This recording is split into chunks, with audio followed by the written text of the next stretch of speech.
सांसद शमीक भट्टाचार्य ने तृणमूल सरकार पर जमकर आरोप लगाए हैं। शमीक ने कहा कि वाम जमाने से अभी तक जो लूट शुरू हुई है वो बदस्तूर जारी है। स्पष्टता न्यूज पर देखिए भाजपा प्रवक्ता ने क्या कहा। ये तो घोषा प्लान तो ওখানকার সমস্ত মানুষ জানেন। বাম জমানা থেকে শুরু হয়েছিল লুট, বাম জমানা শেষ থেকে।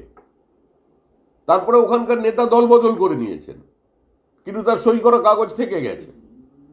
সেটা চলছে বিভিন্নভাবে এবং এটা চলবে। নাহলে তৃণমূল কংগ্রেসের লুটটা কি করে হবে? কোনো বড় ভূমিকম্প হলে এমনি ওই পুরো জায়গাটা শেষ হয়ে যাবে। বড় অগ্নিকাণ্ড হলে কোনো ফায়ার ব্রিগেডের গাড়ি ঢুকতে পারবে না। পুরো দক্ষিণ দমদম এবং সল্টলেকের এই যে অংশটা কেষ্টপুরে যোগ দেয়া সংযুক্ত হয়েছে অবৈজ্ঞানিকভাবে।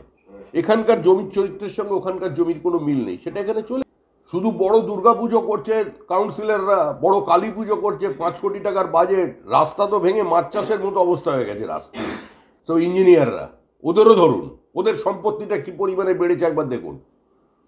সরকারি অফিসারের বাগানবাড়ি, म्यूनिसिपैलिटी कर्मचारी बागानबाड़ी। हर खबर स्पष्टता के साथ जानने के लिए बने रहिए स्पष्टता न्यूज चैनल पर और स्पष्टता न्यूज चैनल को लाइक, कमेंट और सब्सक्राइब अवश्य करें।